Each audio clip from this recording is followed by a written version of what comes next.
Muy buenas tardes a todos, bienvenidos a esta última sesión del día, con lo de bueno y lo de malo que tiene. Peor es la de después de comer, por supuesto. En todo caso, hoy estamos aquí para hablar de un tema que nos preocupa mucho a los farmacéuticos comunitarios, al mundo del medicamento, como son los medicamentos de diagnóstico hospitalario, las centrales de compra de la Administración y una pregunta un poco provocadora, es ¿competencia desleal a las farmacias? Para hablarnos de este tema tenemos hoy aquí a un viejo conocido mío y del sector y de muchos, Jordi Faus, al que conocí, pues yo creo que hace más de 20 años, cuando luchábamos para no perder los productos de parafarmacia del canal farmacéutico, que era eso de que grandes superficies obligaran a nuestros proveedores a vender los productos fuera del canal. Esto ya no asusta a nadie, ya sabemos cuál ha sido el camino de los mercados que hemos tenido durante estos 20 años y actualmente nos encontramos con otra situación que nos alarma a los farmacéuticos. Cuando apareció el VIH y los antirretrovirales se limitaron su uso a las farmacias hospitalarias, a nadie le pareció aquello el principio de nada ni una cosa muy extraña. Decíamos, son carísimos. Los tratamientos valían 100.000 pesetas de entonces, unos 600 euros. Hoy en día, pues con la hepatitis C ya veis las decenas de miles de euros que puede llegar a costar un tratamiento, ¿no? Han cambiado muchas cosas. Hemos tenido una crisis que nos ha dejado a las administraciones con un hambre continuada económica para financiar el estado del bienestar y se ha empezado a producir un fenómeno que nos parece de salida de nuevas especialidades como diagnóstico hospitalario, pero con reservas singulares que se nos quedan en los servicios de farmacia hospitalaria y que nos deja un poco perplejos porque pensamos si es que acaso nos estamos quedando un poco apartados del futuro o si el tren del futuro no pasa por nuestra farmacia comunitaria. Para hablarnos de esto tenemos hoy a Jordi Faus, como digo, pues persona, socio fundador de su propio despacho, Faus y Moliner. Ha escrito muchísimas publicaciones en temas de derecho comunitario y derecho farmacéutico y ha sido uno de los despachos reconocidos mejores internacionalmente en materia farmacéutica. Pero no es una de las personas que habitualmente nos hable al sector de oficina de farmacia y esto nos va muy bien, oír siempre una voz nueva que analice nuestro sector, porque somos un sector muy endogámico, que nos oímos siempre las mismas personas mucho, ¿no? Por eso una voz nueva y fresca pues nos ayudará a conformar el contexto de lo que nos está sucediendo. Jordi, cuando quieras, yo me sentaré abajo para ver la presentación. Adelante. Muchas gracias, Jordi. Bueno, pues muchas gracias por tu presentación, Jordi, y al Colegio Oficial de Farmacéuticos de Barcelona por invitarme a estar con todos vosotros hoy aquí, también al Colegio Oficial de Farmacéuticos de Madrid, organizadores de la jornada.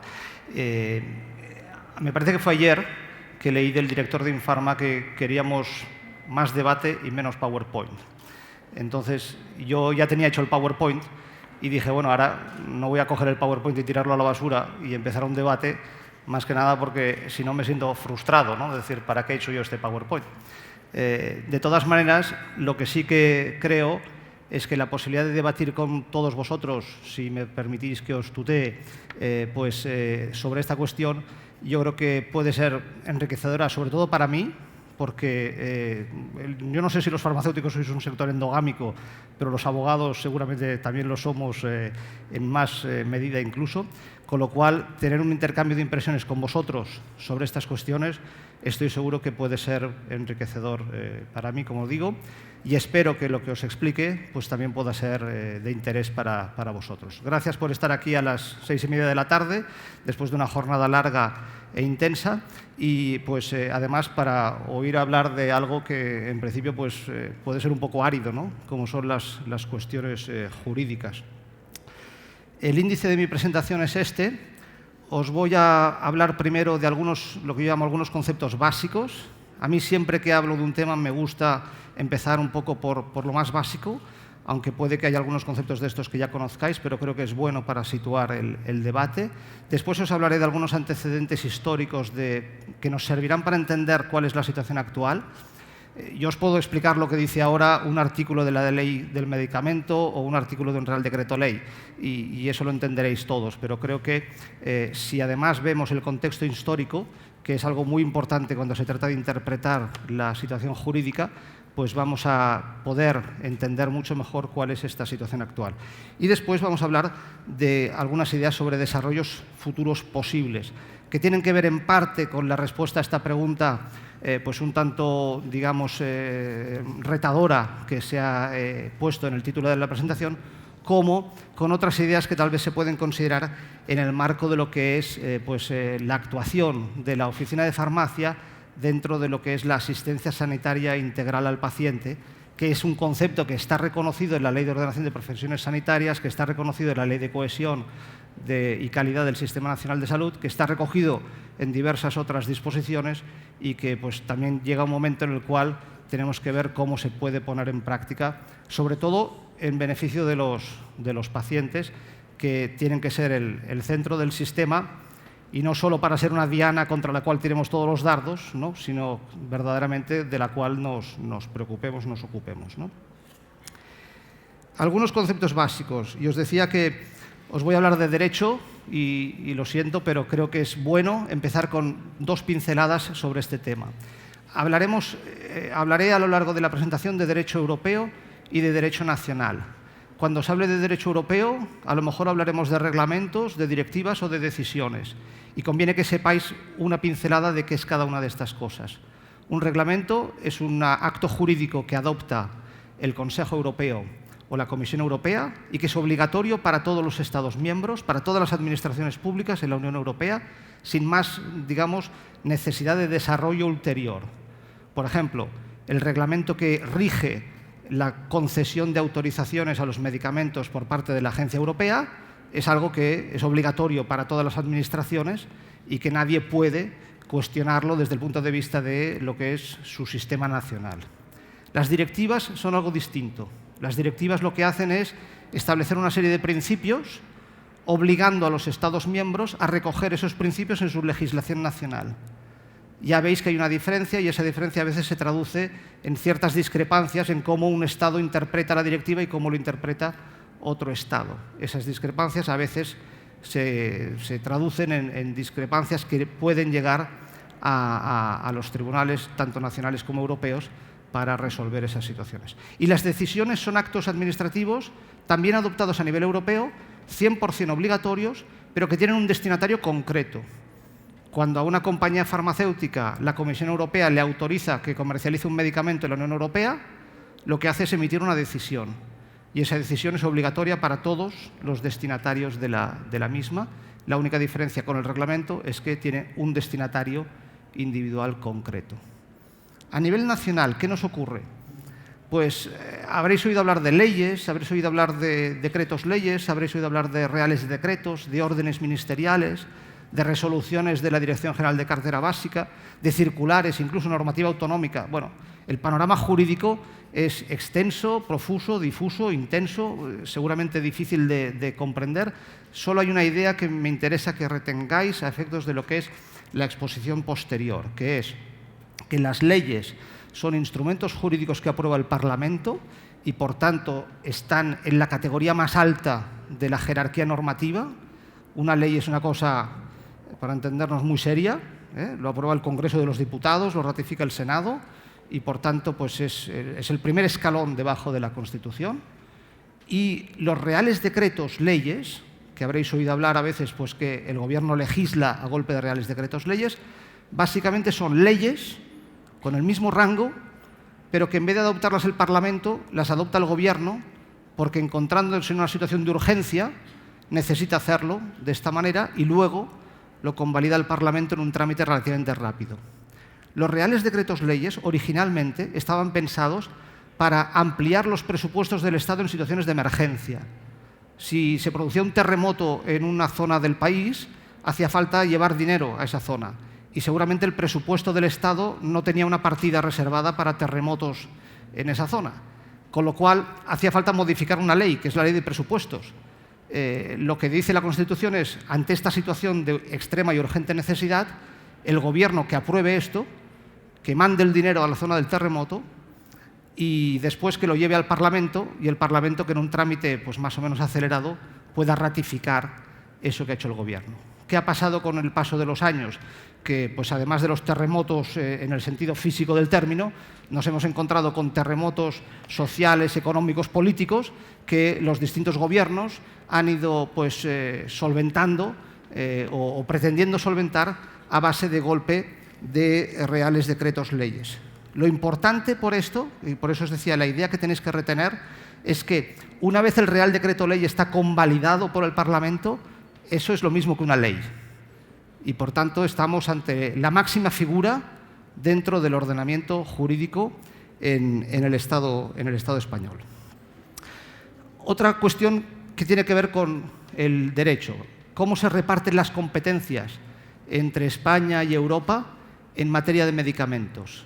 Lo que os he puesto aquí, veréis que os digo que en Europa se ostenta la competencia exclusiva para la evaluación de productos innovadores. Todos los medicamentos prácticamente, pues, digamos, innovadores, no quiero decir interesantes porque puede haber otros que también lo sean, pero digamos los medicamentos de última generación son medicamentos que los autoriza la Comisión Europea después de que los ha evaluado la Agencia Europea del Medicamento. La autorización de comercialización, por tanto, es un procedimiento básicamente europeo. Ahora bien, una cosa muy importante que el Tribunal de Justicia de la Unión Europea tuvo que decir expresamente en uno de esos casos que os comentaba antes, donde hay discrepancias de interpretación y tenemos que acudir a los tribunales. El Tribunal Europeo, en un caso, el asunto Carona, lo que dijo es, óigame, a nivel europeo no tenemos armonizados en un reglamento los requisitos de dispensación. Sí que tenemos dadas una serie de directrices a base de la directiva europea del medicamento, de las distintas directivas europeas que rigen el medicamento, pero no está armonizado al 100%. Por tanto, los Estados miembros, los 27 Estados miembros de la Unión, tienen competencias para decidir sobre estas cuestiones, por ejemplo, sobre dónde se dispensan los medicamentos. Europa, por tanto, no va a ser nuestro punto de referencia para la cuestión que nos ocupa hoy, porque es un tema, sobre todo, nacional.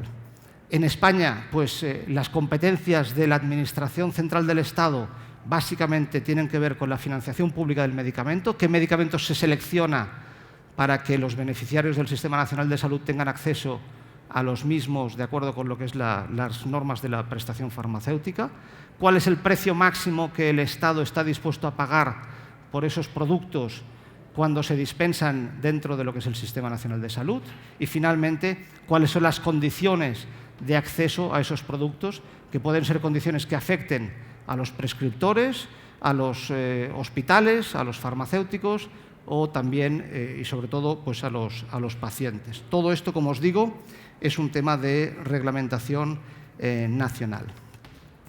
Dentro de los medicamentos de prescripción, y entrando ya en lo que sería el concepto de lo que decíamos antes de pues, cuáles son las condiciones de acceso y esos requisitos de dispensación, la normativa que rige en esta materia distingue entre distintas categorías de productos y yo he dividido esto, pensando en el contenido de la charla de hoy, en lo que llamo criterios sanitarios, y ahí tenemos los productos que están sujetos a una receta médica especial o a una receta médica restringida. Los conceptos que se barajan para decidir cuándo un medicamento entra dentro de estas categorías son básicamente criterios sanitarios y después lo que yo llamo los criterios económicos, que son los medicamentos que ahora podemos llamar de dispensación hospitalaria, estarían actualmente dentro de esta categoría de medicamentos cuyo estatus se define no en base a criterios sanitarios, algo que sí pasaba hace unos años, como veremos, sino que actualmente se decide en base a unos criterios básicamente económicos. Los criterios sanitarios, ¿cuáles son? Lo digo porque creo que es bueno hacer un poquito de repaso de esto para luego también evitar confusiones de qué estamos hablando. Estamos hablando de un tipo de medicamentos o de otros.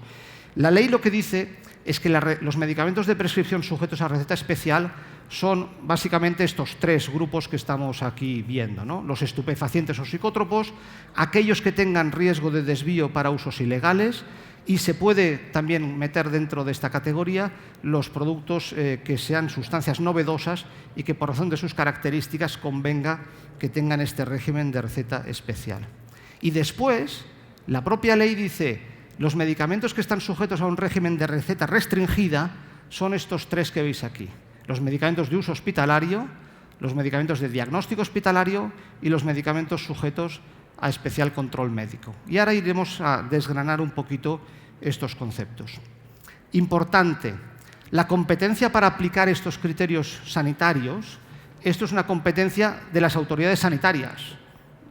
Es la Agencia Europea del Medicamento a nivel europeo o la Agencia Española de Medicamentos y Productos Sanitarios a nivel nacional quien decide, en función de si es un procedimiento centralizado o un procedimiento nacional, si un medicamento concreto tiene que estar sujeto a alguna de esas categorías que os enseñaba antes de receta especial o de receta restringida. Todo esto son criterios sanitarios y quien tiene que decidir sobre estas cuestiones, por tanto, son las autoridades encargadas de evaluar la eficacia, la seguridad y la calidad de estos productos, las autoridades propiamente sanitarias.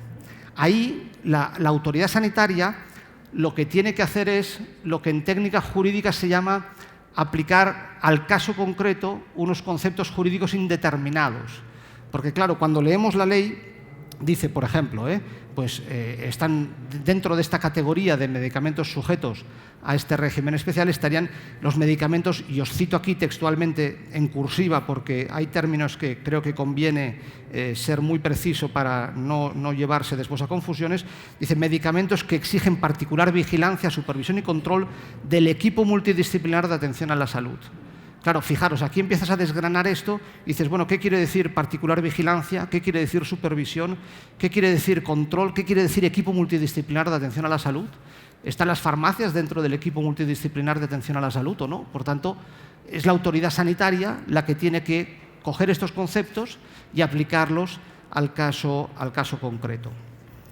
Esta aplicación, y ya entrando en las definiciones de estos tres tipos de productos, sabéis bien que los medicamentos de uso hospitalario legalmente son aquellos cuyo, digamos, que se utilizan en tratamientos que están restringidos a hospitales por equipos multidisciplinares. Esto es lo que dice la ley, recogiendo también lo que dice una directiva europea. Por tanto, la directiva europea asienta el principio, como os decía, y la ley española lo recoge y lo, entre comillas, nacionaliza, lo hace propio dentro del derecho español. Y los medicamentos de uso hospitalario no son cualquier medicamento que la agencia crea que tiene que ser de uso hospitalario, no. Tienen que ser aquellos que se utilizan en tratamientos restringidos a hospitales por equipos multidisciplinares. Los de diagnóstico hospitalario pasa un poquito lo mismo, pero si queréis es un escalón inferior.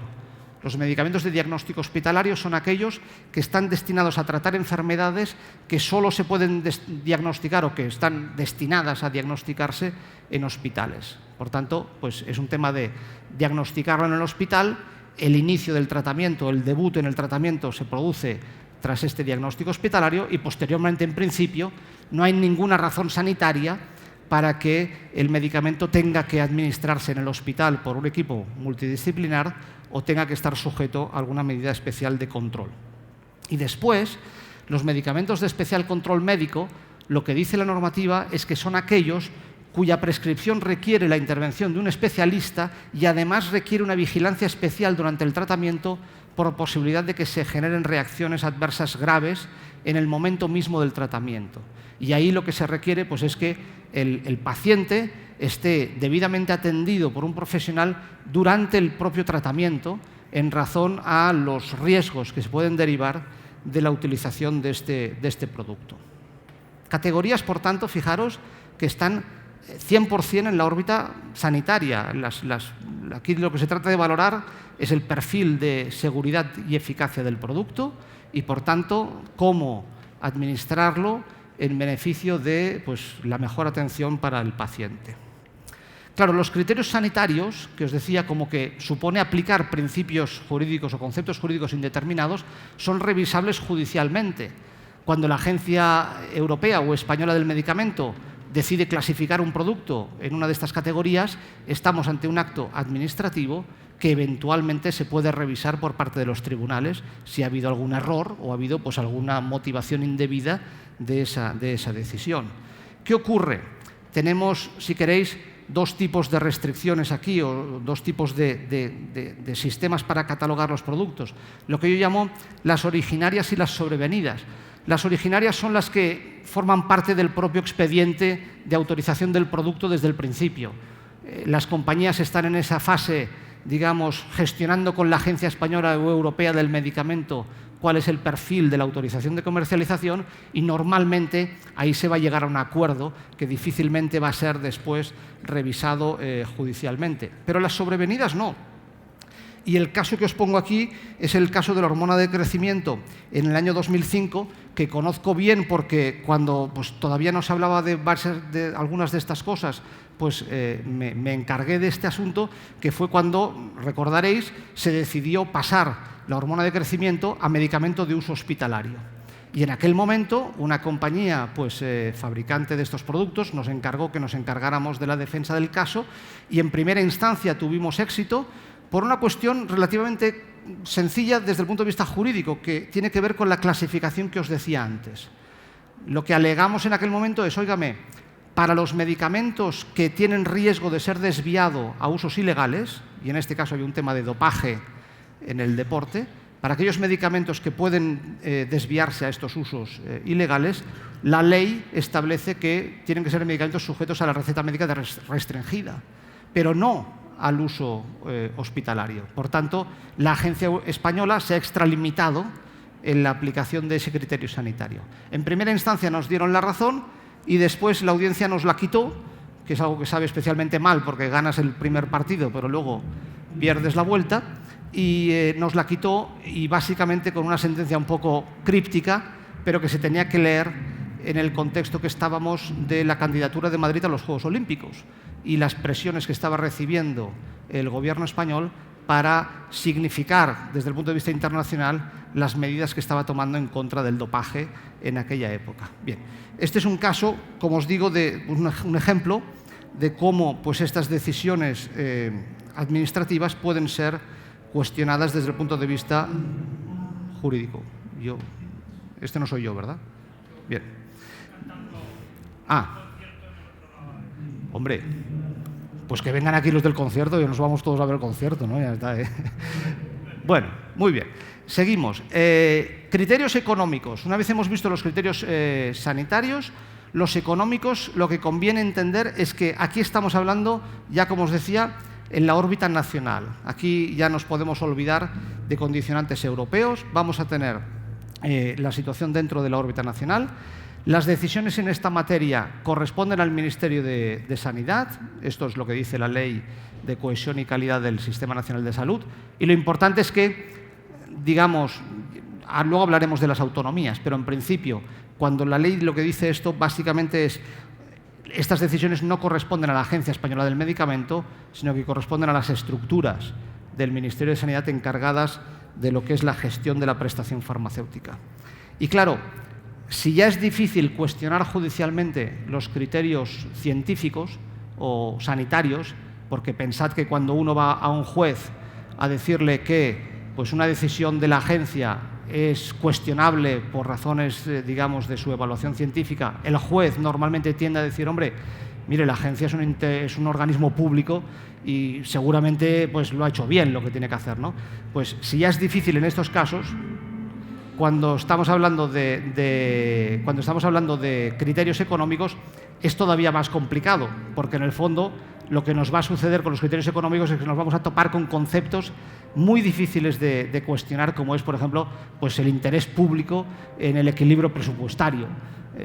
Somos incapaces de decidir si una determinada decisión económica afecta al interés público desde el punto de vista de equilibrio presupuestario. Por tanto, todos estos temas que estamos hablando ahora, cabe esperar poca ayuda de los tribunales.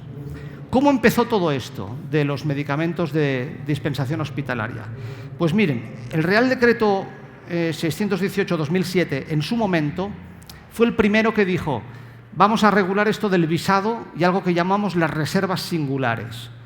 Básicamente, con criterios, digamos, sobre todo sanitarios, aunque os he puesto aquí mixta, sanitaria y económica, ahora os explicaré por qué, pero básicamente con criterios sanitarios. Y decir, óigame, hay productos respecto de los cuales pues no basta con la prescripción del médico. No, queremos sujetarlos a una reserva singular consistente en un visado. Esa receta va a tener que tener la aprobación por parte de otra estructura dentro del sistema.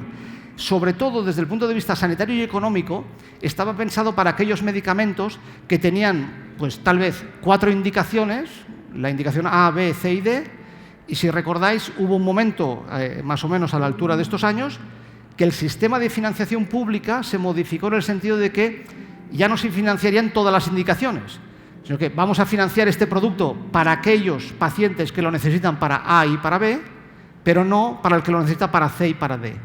Por tanto, nos hace falta un visado que confirme que ese paciente está dentro de este grupo. ¿Qué ocurrió? Que las administraciones autonómicas, como sabéis, pagadoras de la factura pues farmacéutica en buena medida, un buen día dijeron, hombre, esto de estas medidas de control vía pues los visados o los sistemas de gestión de la dispensación especial, pues ya nos interesa a nosotros gestionarlos. Y en el 2008 apareció, por ejemplo, estas circulares del Servicio Cántabro de la Salud, que imponía la dispensación hospitalaria a algunos productos y que el Consejo, vuestro Consejo de Colegios de Oficiales de Farmacéuticos, decidió recurrir en aquel momento y los tribunales, el Tribunal Superior de Justicia de Cantabria, lo anuló. Lo mismo pasó en Andalucía en el 2010. También se dictaron resoluciones imponiendo la dispensación hospitalaria para algunos productos y el tribunal lo que dijo básicamente es, oiga, esto no es competencia de las comunidades autónomas decidirlo, sino que tiene que ser la Administración Central del Estado y, por tanto, estas resoluciones deben anularse. Llegamos entonces al 2010 y fijaros lo que os pongo aquí, se aprobó un Real Decreto Ley, acordaros de lo que decíamos al principio. Esto lo aprueba el Gobierno, seguramente porque ante las tensiones presupuestarias necesita adoptar medidas urgentes y adopta esta medida que después convalida el Congreso y que por tanto se convierte en una ley. Y aquí lo que se dice es, la dispensación hospitalaria es una reserva singular que se puede adoptar por la Administración sin necesidad del visado, por tanto ya lo estamos separando. Tenemos por un lado aquellos que iban con el visado y por otro lado vamos a tener los medicamentos sujetos a este régimen de, digamos, de dispensación hospitalaria. Lo importante es lo que os pongo aquí. Todavía no era un tema 100% económico. No todos los medicamentos en aquel momento podían estar sujetos a este régimen de dispensación hospitalaria, porque el propio Real Decreto Ley reservaba esta posibilidad a medicamentos que estaban dentro de algunas de las categorías que os he dicho antes. Uso hospitalario, diagnóstico hospitalario, especial control médico y 2 categorías más que aparecieron en ese momento, que son productos que la Agencia Española del Medicamento considere por razón de su perfil de seguridad que es bueno tenerlos en un sistema de control especial, y también aquellos que, como os decía antes, tengan un catálogo de indicaciones aprobadas, pero no todas ellas estén financiadas. Por tanto, estábamos ante una medida adoptada con finalidad económica, eso está claro, pero cuya aplicación quedaba restringida por criterios también sanitarios, porque, como os digo, no todos los productos podían estar sujetos a esto. Lo que nos ocurrió entonces, posteriormente a esto, en finales del 2010, fue que se aprueba, como sabéis, el Real Decreto que regula la receta médica. Ahí apareció el concepto de la orden de dispensación y todavía se mantiene entonces la justificación sanitaria respecto de estos productos que van a ser objeto de dispensación en los hospitales. Y se habla de esto que os he puesto también aquí, literalmente, medicamentos que exigen una particular vigilancia, supervisión y control, que deban ser dispensados por los servicios de farmacia hospitalaria a dichos pacientes. ¿Cuál es la situación actual? Pues hoy en día, en el 2016, la situación que tenemos viene de entrada condicionada o establecida por este Real Decreto Ley 9/2011, una vez más, medida adoptada por el Gobierno con carácter de urgencia, convalidada después por el Parlamento y que, por tanto, hoy en día es una ley con todo el peso que eso supone dentro del sistema jurídico y que eleva, digamos, el rango de la dispensación hospitalaria a una categoría legal también y lo hace, yo diría prácticamente, me atrevo a decir, al 100% en función de criterios económicos. ¿Qué hace el Real Decreto Ley 9/2011? Pues lo que hace es modificar la Ley de Garantías, la Ley del Medicamento, y cuando regula cuál es la intervención de los hospitales en relación con los medicamentos, lo hace en el artículo que regula pues, a quién corresponde la custodia, la conservación y la dispensación de los medicamentos. Lo que dice es básicamente que en los hospitales se van a gestionar o se va a intervenir en relación con 3 tipos de medicamentos. Evidentemente, los administrados en los hospitales, desde el ibuprofeno más sencillo que se pueda dar a un enfermo que esté ingresado hasta el citostático más complejo. Son medicamentos que se administran a los pacientes que están ingresados en los hospitales. Se habla entonces también de los medicamentos de uso hospitalario, que pues, a lo mejor son medicamentos que el paciente no está ingresado, pero tiene que ir al hospital a que se le haga el tratamiento con un criterio 100% sanitario y además con la resolución de la Agencia Española del Medicamento que clasifica al producto como tal como medicamento de uso hospitalario. Y después aparece una tercera categoría que dice, mire, en el ámbito del Sistema Nacional de Salud, y eso tiene lectura porque quiere decir en el ámbito de la prestación sanitaria pública, y eventualmente podría quedar al margen la privada, pues los hospitales intervendrán en lo que llamamos medicamentos de dispensación hospitalaria. Y ahí el criterio es única y exclusivamente económico. Ha desaparecido la carga sanitaria de la decisión que estaba en los Reales Decretos Leyes anteriores. El Gobierno, al aprobar el Real Decreto Ley 9/2011, lo que nos dijo es la decisión relativa a la dispensación hospitalaria se tomará únicamente en función de criterios económicos por parte del Ministerio de Sanidad. Por tanto, cuando digo el Ministerio de Sanidad, me refiero, pues, en este caso, la Dirección General de Cartera Básica, fuera de lo que es el ámbito de competencias de la Agencia Española del Medicamento. Y esto es muy importante porque, como veis, pues, de entrada se separa lo que es el ámbito del Sistema Nacional de Salud de otros ámbitos y la única lectura posible de esto es, pues, digamos, el ámbito privado, aunque para estos productos ya nos sabemos todos que el ámbito privado pues, debe ser muy reducido. Y lo importante también es que cuando lees la exposición de motivos del Real Decreto Ley y el contenido de esta norma, dices, bueno, aquí ya no hay ningún criterio sanitario que se tenga que tener en cuenta para que el Ministerio de Sanidad adopte estas resoluciones. De modo que, como os digo aquí, la justificación a partir de entonces es 100% económica. Y tomaros nota de 2 articulillos donde lo veréis claramente. A partir de entonces, a partir de este Real Decreto Ley 9/2011, veréis que en la Ley del Medicamento tenemos el artículo 24 que habla de las reservas que puede establecer la Agencia Española del Medicamento fundadas en motivos sanitarios, y luego os encontraréis un artículo 92 que aparece un apartado por ahí nuevo, el apartado 4 del artículo 92, que dice, sin perjuicio de lo que dice el 24, cuando el 24 va por su lado, sin perjuicio de esto, el Ministerio de Sanidad y Consumo podrá adoptar reservas singulares que no consistirán en la imposición de visado y que consistirán en la dispensación hospitalaria. Con lo cual te está diciendo, lo sanitario va por su vía y lo económico va por la otra. Y cuando miráis el texto de este Real Decreto y desgranáis un poco el preámbulo del mismo, pues lo que veréis es esto, ¿no? Veréis aquí de lo que se trata, dice este Real Decreto Ley, es de emplear mejor los recursos de los que se dispone en el ámbito médico-sanitario.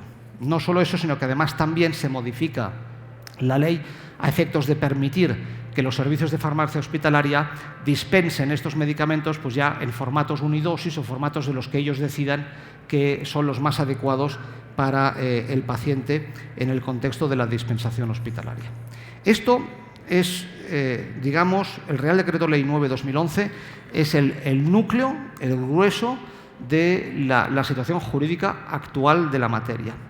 Lo que ha pasado posteriormente, y también conviene comentarlo, pero creo que tenemos que verlo desde otro plano en el contexto de lo que hoy tenemos que tratar, es cuando se aprueba el Real Decreto Ley el 16/2012, una vez más otro Real Decreto Ley, recordaros el del 10, el del 11, el del 12, cada año hemos tenido un Real Decreto Ley, digamos, pues que se suponía que venía a solventar algún terremoto que ocurría, pues tal, y que lo que ha hecho es causar un terremoto en el sector. Pero bueno, pues en el caso del Real Decreto Ley 16/2012, básicamente lo que se trata es de decir, óigame, estamos todavía en una situación en la cual se producen desigualdades entre diversas comunidades autónomas, en algunas hay visado, en otras hay reservas singulares, en otras hay otro tipo de medidas.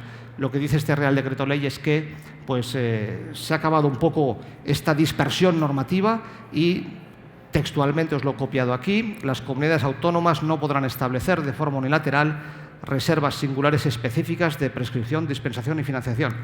Pero cuidado, porque estamos en España y aquí siempre hay que pensar que puede haber alguna que otra excepción, y en este caso es que la propia ley lo dice.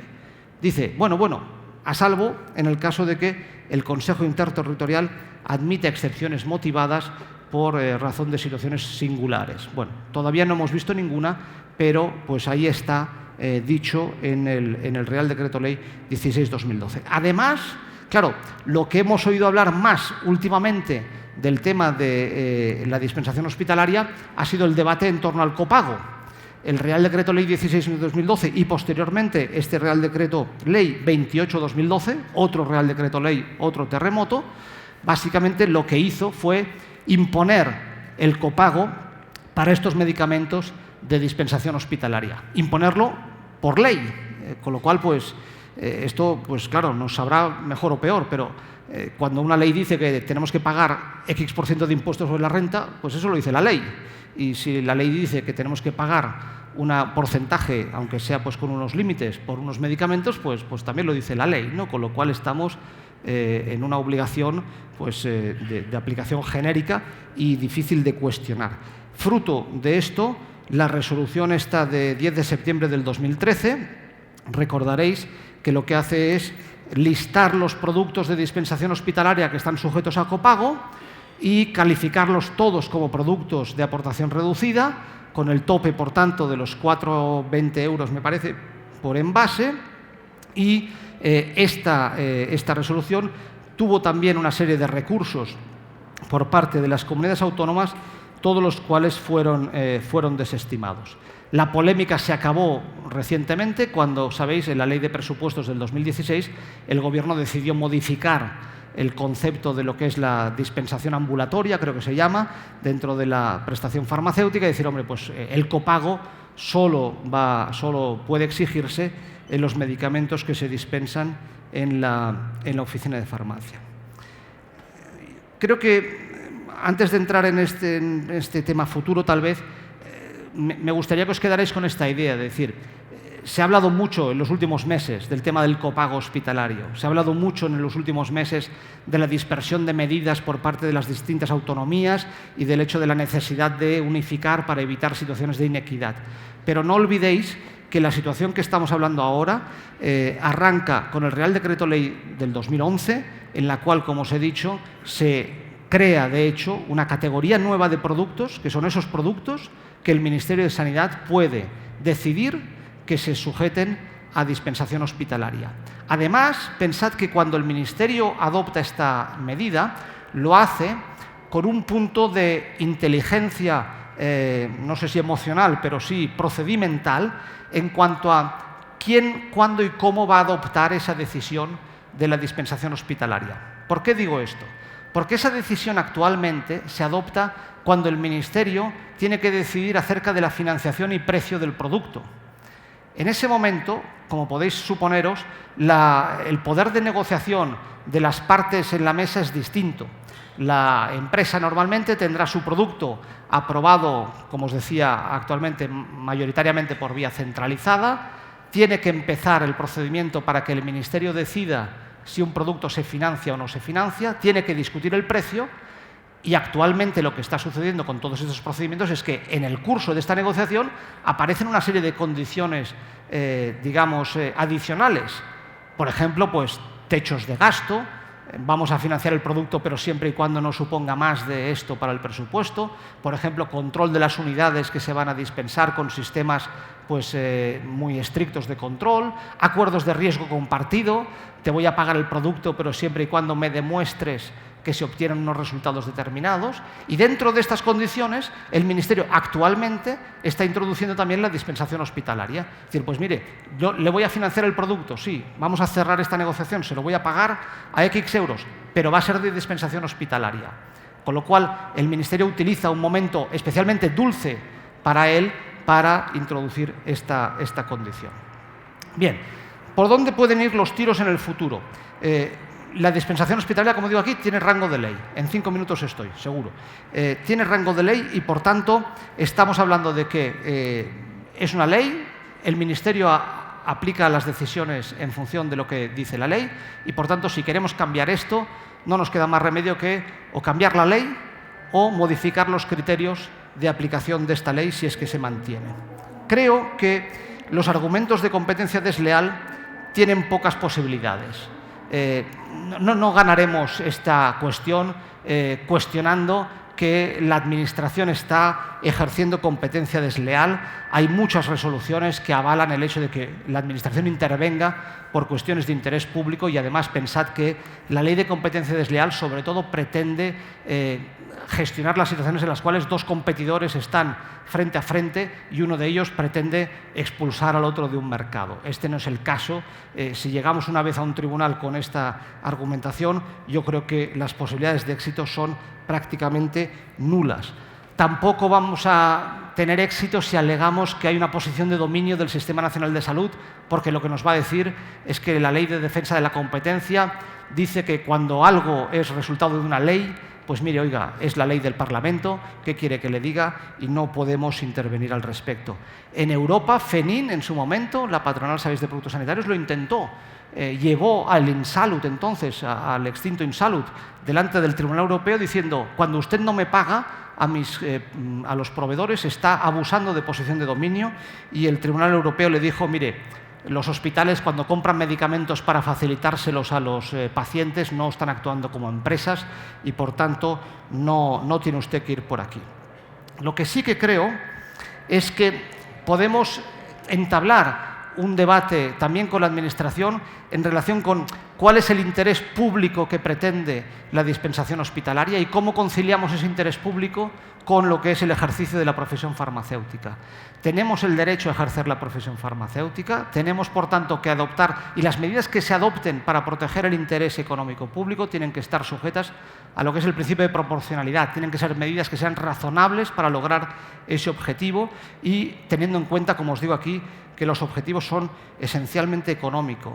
La farmacia tiene que ser un valor, digamos, una apuesta decidida, un elemento de valor decidido en lo que es la atención sanitaria integral que os decía antes, que se recoge en multitud de normativas y, por tanto, cuando usted decida por un criterio económico pues retirar unos productos del canal farmacéutico, hombre, piense que está usted extrayendo de esa atención sanitaria integral para muchos pacientes un elemento importante como es la farmacia. Estamos hablando en todas las leyes de cooperación interdisciplinar entre los distintos agentes sanitarios, entre médicos, prescriptores, pacientes, personal de enfermería. Hombre, pues no tiene sentido que la farmacia quede fuera de esta cooperación multidisciplinar que se puede dar perfectamente en el caso de las dispensaciones de estos productos. Evidentemente, seguro que con un modelo económico revisado para estos productos, no van a ser productos por razón de su coste que se puedan integrar en el canal farmacéutico como cualquier otro. Y por último, y lo más importante,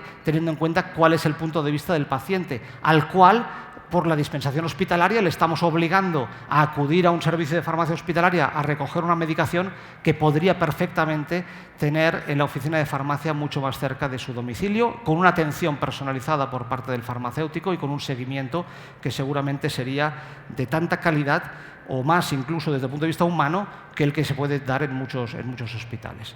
Nada más, muchas gracias por vuestra atención y si tenéis alguna pregunta, encantado de intentar responderla.